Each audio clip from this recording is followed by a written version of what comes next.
jour, à la fin de l'année 2009, on peut dire que c'est avec fierté que les Guadeloupéens ont passé cette année des avancées matérielles, mais suite à beaucoup de luttes. Et aujourd'hui, ce qui est important pour nous, c'est surtout la confiance retrouvée et la fierté de se sentir Guadeloupéen. Et il faudra, et il faut, et nous comptons voir ce changement, bannir définitivement de nos langages les expressions du type complot annexé, complot chien, négopégien rivé. Les Guadeloupéens ont démontré qu'en se mettant ensemble, nous pouvons faire de grandes choses. Et aujourd'hui, il nous faut continuer à faire ces choses-là et nous aimer encore plus, nous apprécier et surtout arrêter la méfiance et ne pas hésiter à se mettre ensemble, construire ensemble, créer des entreprises ensemble, créer des choses ensemble pour aller vers la production, vers la compétence et vers la richesse pour demain. Et c'est ça le plus important. Ben, comme on l'a souvent répété, l'Observatoire des prix, c'est un simulacre de réunion, c'est un simulacre de débat. Il n'y a pas de débat. Le préfet vient et il dit qu'il augmente l'essence de 4 centimes. Curieusement, la salle était remplie, il n'y avait pas moins d'une soixantaine de personnes, mais les personnes qui étaient là étaient plus des figurants que des acteurs, puisque très peu de personnes ont donné leur position. Nous avons été l'un des rares à augmenter nos positions pour dire que cette augmentation d'essence, elle était inacceptable, car les arguments du préfet ne tiennent pas la route. Le préfet se cache derrière deux arguments principaux.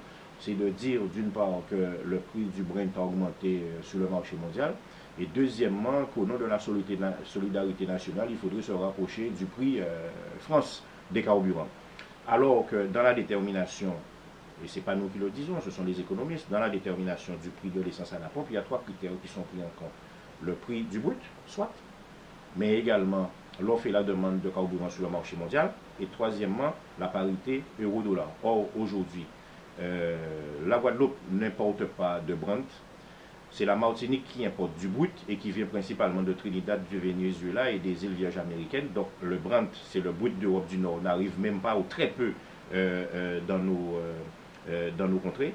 Et deuxièmement, 70% de la production, de la consommation de carburant en Guadeloupe provient de produits finis qui arrivent directement ici en produits finis. Donc il n'y a aucune raison de prendre cet indicateur-là en référence. Ça ne tient pas la route. Deuxièmement, la parité euro-dollar, elle est totalement à notre avantage. Aujourd'hui, le prix du baril de brut sur le marché mondial est payé en dollars et avec la force de l'euro, ben, ce prix il est constamment à la baisse. Troisième indicateur, c'est la consommation globale au niveau mondial. La consommation est en nette augmentation. Là encore, plus un produit est vendu, eh bien, plus son prix est revu à la baisse. Donc il n'y a aucune raison, sauf donner de l'argent une fois de plus à la SARA et aux compagnies pétrolières. Et là, nous sommes fortement opposés à ça, en disant également au préfet et aux personnes qui étaient là, si vous parlez de solidarité nationale, jouons la solidarité nationale jusqu'au bout. Si vous voulez aligner le prix du carburant de la Guadeloupe sur le prix France, eh bien faisons-le pour tous les produits, faisons-le pour le taux de sida, pour le taux d'échec scolaire, pour également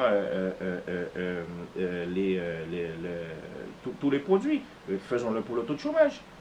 Mais là, bien évidemment, il n'y a pas de réponse. Donc, en fin de compte, c'était une réunion mascarade où tout est déjà plié d'avance, où l'arrêté préfectoral avait déjà été signé, même avant la réunion.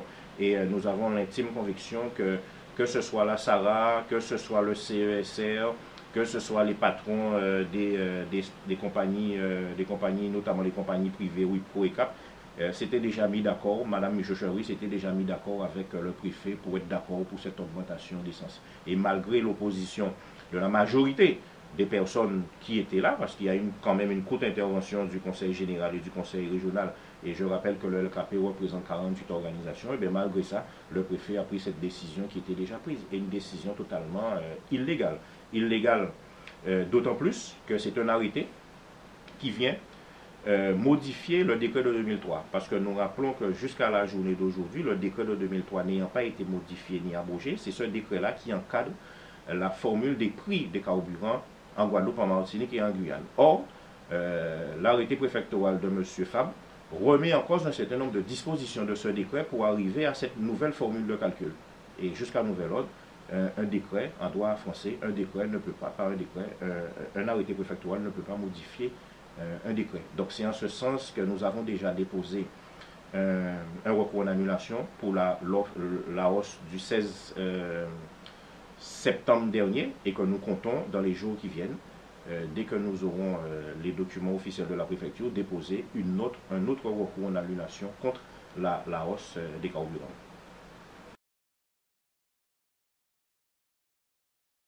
Aujourd'hui, pour aller plus loin, la hausse du prix du carburant a une incidence sur tous les autres prix et sur les prestations. Nous imaginons bien que dans les semaines qui viennent, les importateurs distributeurs ne vont pas hésiter à augmenter les prix, disant que le coût du transport a augmenté parce que le coût du carburant a augmenté. Nous pensons bien aussi que dans certaines entreprises, les augmentations de salaire seront revues à la baisse ou ne seront pas versées au motif que le poste carburant a augmenté.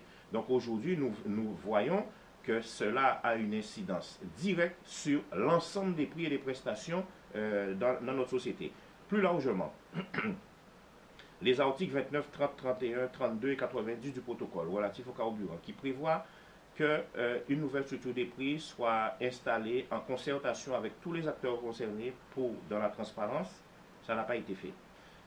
Ce protocole prévoit également que les fonds qui nous ont été escroqués dans le cadre notamment de la taxe sur les huiles usées soient remboursés aux Guadeloupéens dans le cadre d'un fonds pour la formation professionnelle. Ça n'a pas été fait. Le problème de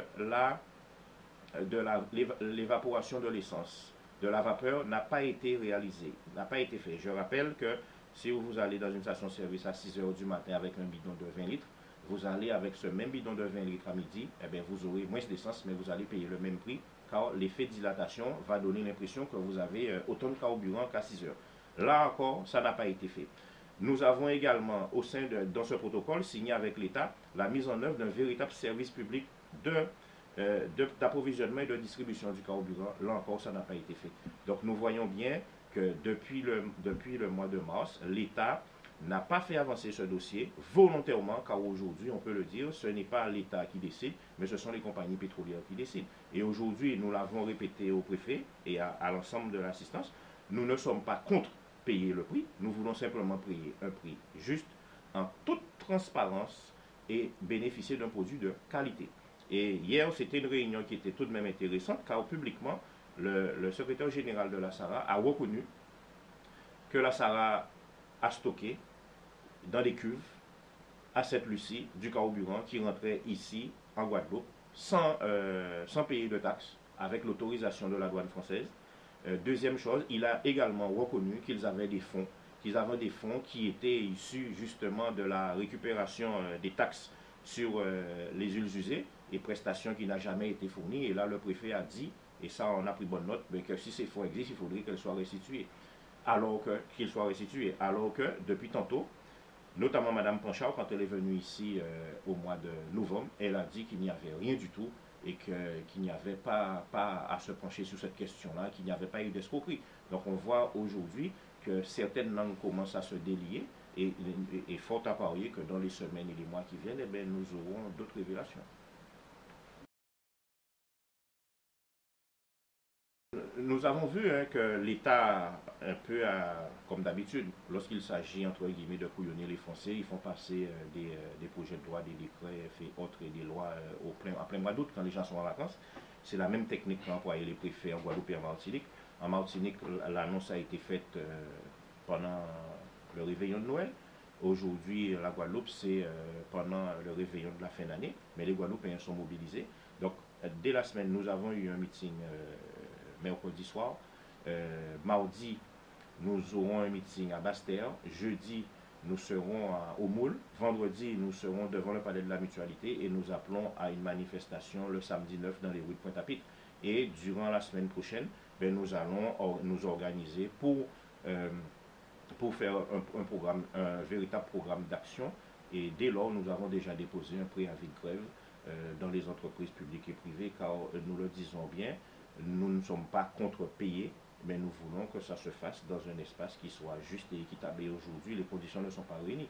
Donc, nous n'avons pas d'autre choix. Ils ne nous donnent pas d'autre possibilité que de descendre dans les rues pour nous faire entendre.